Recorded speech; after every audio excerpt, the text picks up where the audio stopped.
Beliau mengatakan dawaul qalbi khamsu asya. Obat hati yang keras ada 5. Qiraatul Quran bit tadabbur. Membaca Al-Quran dengan tadabbur. Wa khala'ul batan. Mengosongkan perut. Itu kata membatasi makanan tadi. Wa qiyamul lail. Selalu rutin bangun solat malam. Yang keempat, wa tadarru' 'inda sahar. Mendekatkan diri secara khusus kepada Allah di waktu-waktu sahar. Sahar itu maksudnya di waktu subuh, itu menjelang subuh. Kemudian yang kelima beliau mengatakan wa mujalasatus salihin, dan duduk ya bersama orang-orang saleh. Asyhadu anna Muhammadar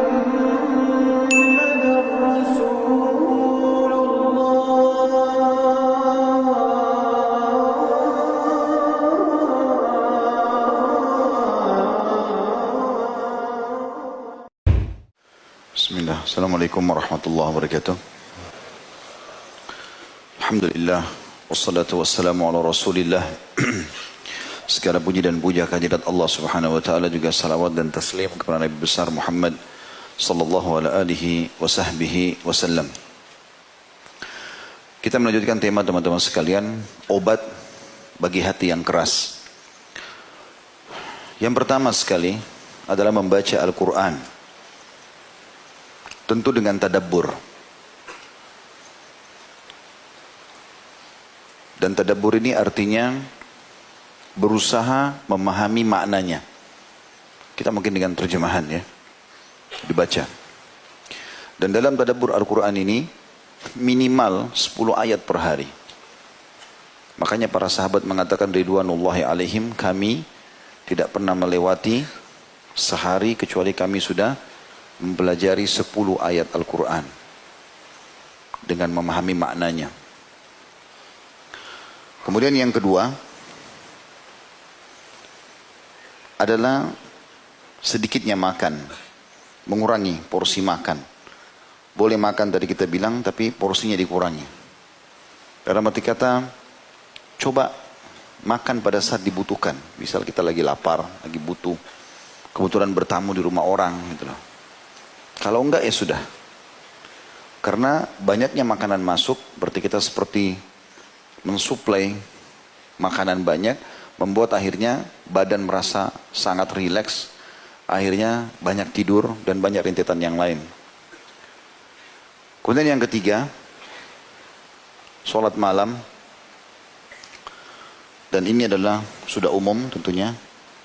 Umumnya kita bangun, sholat malam, beribadah kepada Allah subhanahu wa ta'ala. Karena sholat sunnah yang paling afdal setelah sholat wajib adalah sholat qiyamul lail. Dan ini kebiasaan orang-orang saleh.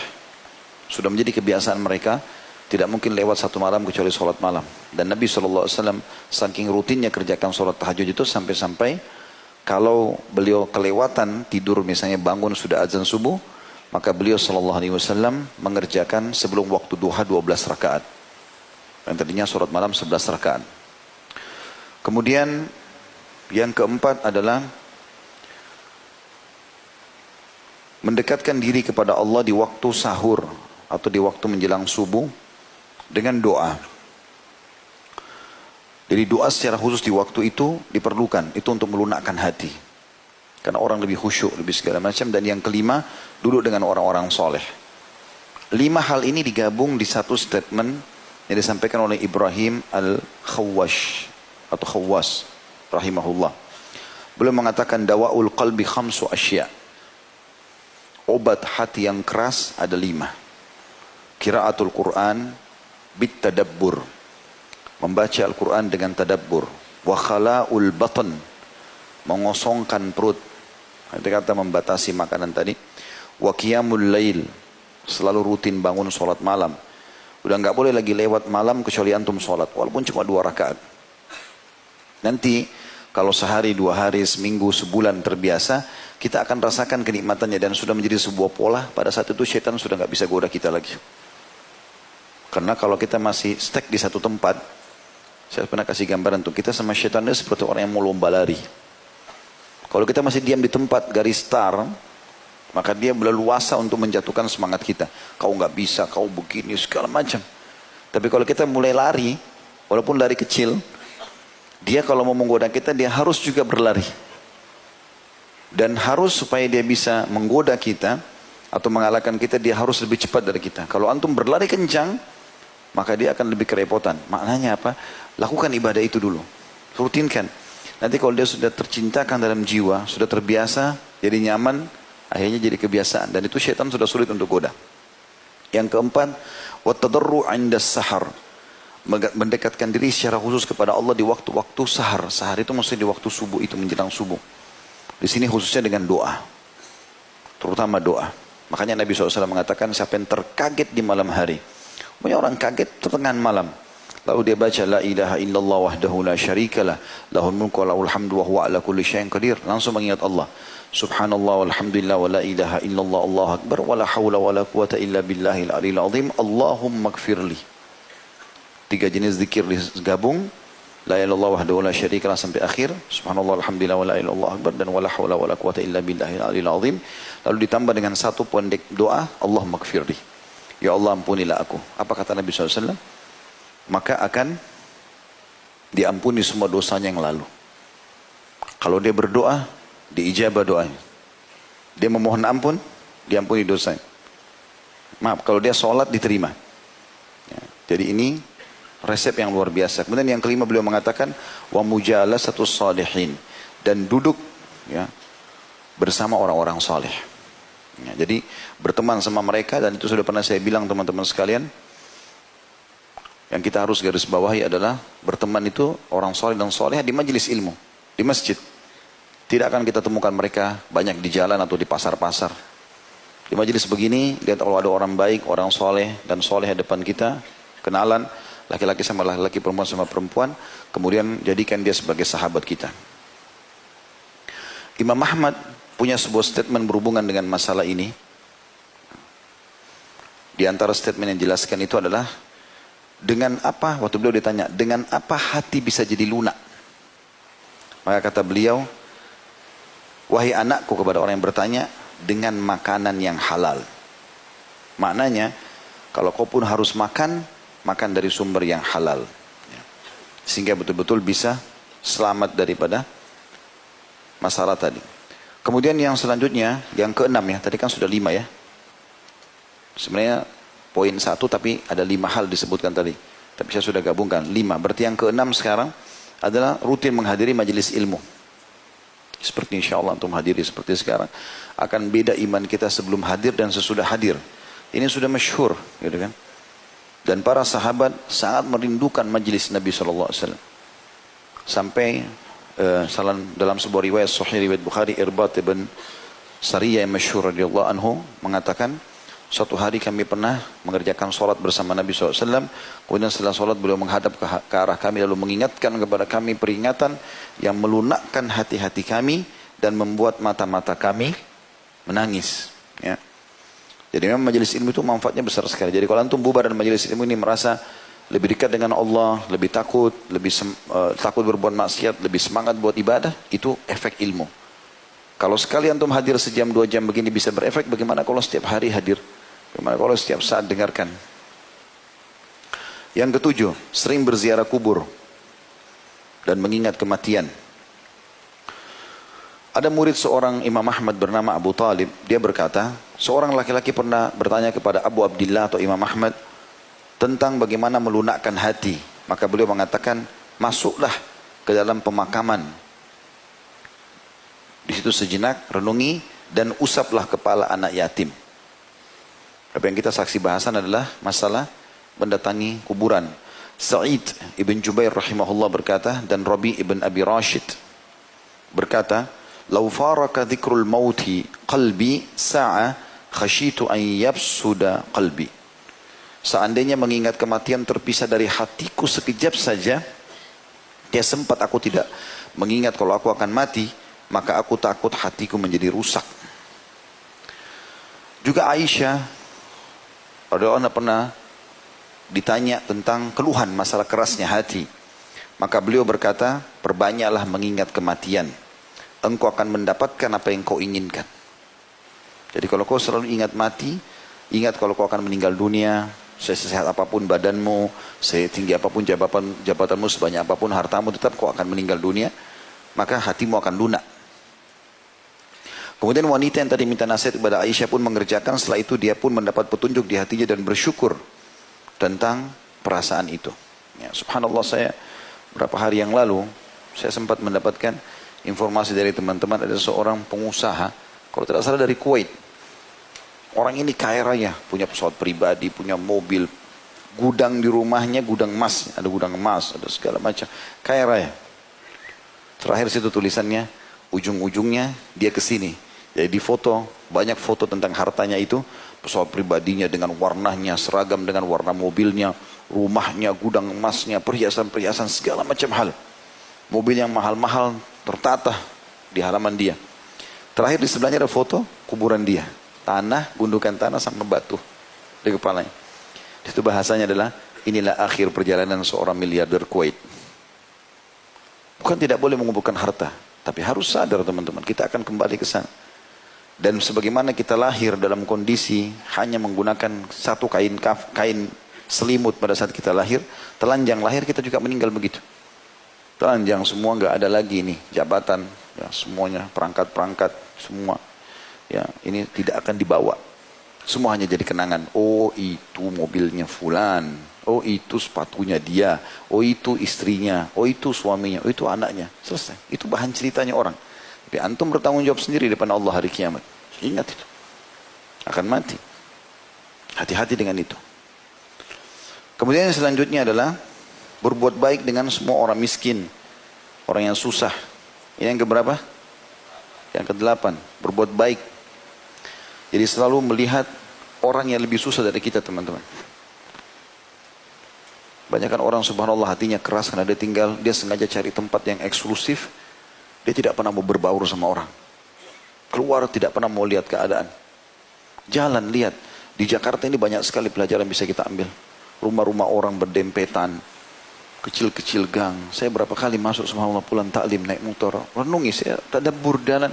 Saya sambil merenung lihat bagaimana mereka ya. Kondisinya rumahnya. Mungkin kadang-kadang ada yang cuma 1,5 meter. Kali 1,5 meter duduk. Anaknya, suaminya di situ jual. Cuma saset-sasetan minuman. Sedikit hidup, subhanallah. Itu dengan melihat itu kita jadi bersyukur kalau Allah kasih kita rumah lebih besar. Ada orang yang jalan kaki, ada orang yang dorong gerobak. Ada orang subhanallah pernah dorong gerobak, saya temukan di daerah Pancoran. Gak ada sendalnya. Diambil bekas botol minuman, botol air mineral, itu digepengin sama dia. Di lubang bagian depan dekat kepala tutupnya itu, dipakai jadi sendal. Jadi dia jalan itu bunyi-bunyi sendal. Gak ada sendalnya. La haula wala quwata illa billah. Tapi ada orang atau banyak orang yang hatinya keras. Lihat orang begitu nggak ada lunak hatinya, bantu ya akhi. Allah perlihatkan mata kita ke orang begitu itu untuk kita bantu. Bukan cuma lewat, oh ya sudah, orang miskin udah. Ada orang dulu di pinggir jalan, jelas bajunya kotor, jelas ngulurkan tangan, jelas ada kotaknya. Wah kayaknya ya pura-pura, kayaknya anak pinjaman, kayaknya begini. Bernegosiasi sama syaitan. Tugas kita kalau ada kesempatan ibadah, eksekusi. Bukan negosiasi. Hah? Ada kesempatan langsung kasih. Dan usahakan antum berlumba dengan siapapun. Ada orang miskin, jangan tunggu orang lain memulainya. Antum memulainya. Karena kalau kita memulai dan orang lain ikuti, kita akan panen pahala mereka semua. Kan begitu di zaman Nabi SAW kan. Waktu Nabi lihat orang-orang miskin datang, bajunya, badan mereka kurus. Wajahnya sampai merah kehitam-hitaman. Nabi sudah tahu orang miskin makan minta. Nabi naik ke mimbar motivasi para sahabat. Ayo bersedekahlah, ayo beginilah, ayo begitulah. Tidak akan berkurang harta seorang karena sedekah. Semua sahabat semangat. Tapi diam, nggak ada yang berdiri. Ada satu sahabat dari belakang maju langsung. Dia taruh kain, lalu dia mengatakan, ya Rasulullah, dikorek kantongnya semua. Ini sedekah saya. Waktu lihat orang ini satu masjid datang pada nyumbang semua. Apa kata Nabi SAW? Man dalla ala khairin kana lahu mithl ajri fa'il min ghairi yanqus min ajri fa'ili syai'a. Siapa yang menjadi penyebab orang lain melakukan perbuatan baik, dia akan panen pahalanya. Orang ini hanya karena dia memulainya, maka orang lain ikuti, dia panen semua pahalanya satu masjid. Banyak orang subhanallah dia tunggu dulu orang lain buat baru dia mau buat. Nah, kalau orang lain tidak buat ya sudah dia juga nggak buat. Kita malu pada tempatnya, malu kalau bermaksiat kepada Allah, Malu kalau ambil bukan hak kita. Tapi kalau dalam beramal soleh nggak ada malu ini. Kerjakan. Bahkan kaidah syariah jelas. Dalam hal ibadah kita harus mendahulukan diri kita dari orang lain. Kerjakan dulu baru ajak orang lain. Saf pertama kosong, masuk dulu. Jangan bilang silakan Pak, dia di saf kedua. Orang lain masuk surga atau dapat pahala lebih banyak, dia sedikit. Hah? Ini pernah saya kasih contoh begitu. Antum lagi naik mobil sama teman, ada orang miskin, ketuk-ketuk kaca. Dibukalah, teman antum menyumbang. Apa yang antum lakukan biasanya? Oh sudah, teman saya kan sudah bantu. Ya akhi dan ukhti, lihat teman antum, dicatat pahala antum sendiri, cuma lihat. Seakan-akan, oh nanti dia dibalas surga, saya cuma lihat saja. Ikut, kasih. Kalau perlu kita duluan, itu orang miskin, berhenti dulu sebentar, kasih. Teman kita ikut, kita dapat pahala dia. Bersaing dalam itu. Itu yang Allah sebutkan dalam Al-Quran, وَفِي ذَلِكَ فَلْيَتَنَافَسِ الْمُتَنَافِسُونَ. Disitulah orang-orang mukmin harus saling bersaing dalam mengejar pahala itu. Disebutkan dalam sebuah hadis dari Nabi SAW, kata beliau, إِنْ أَرَدْتَ أَنْ يَلِينَ قَلْبَكَ fa'at'imil miskin wamsah ra'sal yatim. Kalau kau ingin hatimu lunak, menjadi baik, ya, hatimu lunak, maka berilah makan orang miskin dan usaplah selalu kepala anak yatim. Ya. Tentu di sini usap bisa mengusap secara fisik. Ada hadis yang menyebutkan kalau seseorang mengusap kepala anak yatim, maka berapa kali rambutnya yang tersentuh itulah pahalanya. Bentuk kasih sayang kepada mereka. Bentuk kasih sayang kepada mereka. Kemudian yang terakhir teman-teman sekalian, selalu berdoa kepada Allah Subhanahu wa taala. Agar tentu di sini masuk namanya dalam masalah poin ini adalah berdoa, berzikir. Selalu dilakukan. Jangan pernah antum diam, dalam arti kata diam di sini tidak ada zikrullah atau doa. Antum ngomong atau zikrullah. Diam pun itu harus masuk dalam zikrullah, artinya tidak ngomong sama manusia tapi kita berzikir kepada Allah atau kita bertafakkur. Karena memang orang-orang yang sering berzikir, astagfirullah wa atubu ilaih, astagfirullah wa atubu, lagi di kereta api, lagi di bus, lagi di jalan, lagi naik motor, lagi istighfar terus. Baca salawat terus. Ya, baca la haula wa la quwata illa billah. Terus ulang-ulangi zikrullah. Dan Allah mengatakan tentang masalah itu dalam surah Ar-Ra'd, surah nomor 13 ayat 28. A'udzu billahi minasyaitonir rajim. Alladzina amanu wa tatma'innu qulubuhum bidzikrillah, ala bidzikrillah tatma'innul qulub.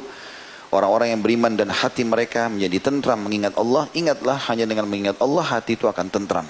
Artinya dalam setiap keadaan maka pasti akan tentram. Begitu juga dengan doa. Rutin berdoa teman-teman sekalian. Walaupun itu bukan sesuatu hajat yang besar. Saya pernah berbagi kalau masih ingat. Misalnya antum mau keluar ke satu mall, mau belanja. Apa ruginya teman-teman? Mohon kepada Allah, ya Allah mudahkan parkiran buat saya. Ya Allah mudahkan makanan yang saya mau beli. Ya Allah mudahkan baju yang saya cari. Apa susahnya? Gak ada susahnya, tapi doa itu adalah ibadah. Bahkan kata Nabi SAW, doa huwal ibadah. Doa itu yang rutin dikerjakan adalah inti daripada ibadah itu sendiri. Kalau kita nggak biasa berdoa, maka susun kata-kata pun doa kita tidak ada. Tapi kalau kita sudah rutin berdoa, maka nanti Allah akan datangkan di hati kita, ya terlintas di benak kita, terlucap di lisan kita, doa-doa yang kita tidak pernah berpikir sebelumnya. Saya berapa kali temukan gitu, karena kita rutinkan antara azan, iqamah, azan, doa. Ada kesempatan berdoa. Maka ada saja subhanallah kadang-kadang saya lagi berdoa. Kalimat ini tidak terlintas di benak saya, tapi kita sebutkan. Ya Allah berikan ini, ya Allah berikan itu. Ternyata dengan rutinnya kita melakukan itu, maka akan menjadi sebuah tambahan atau Allah akan berikan tambahan dalam ibadah itu sendiri. Jadi doa sama zikrullah adalah penutupan dari bahasan kita ini insyaAllah. Semoga Allah SWT menjadikan kita yang memiliki hati yang lunak, terisi dengan keimanan dan selalu beristiqamah dalam ibadah kepada Allah SWT sampai ajal datang nanti insyaAllah dan Allah ridha kepada kita.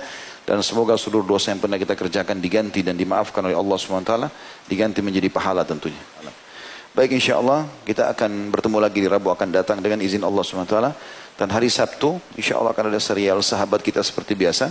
Saya mengajak teman-teman untuk datang dan juga menyebarluaskan informasi itu. Kita akan menjawab atau menjelaskan insyaAllah sahabat yang mulia Abu Ayyub Al-Ansari radhiyallahu anhu. Subhanakallahumma bihamdika asyhadu an la ilaha illa anta astaghfiruka wa atubu ilaik. Wassalamualaikum warahmatullahi wabarakatuh.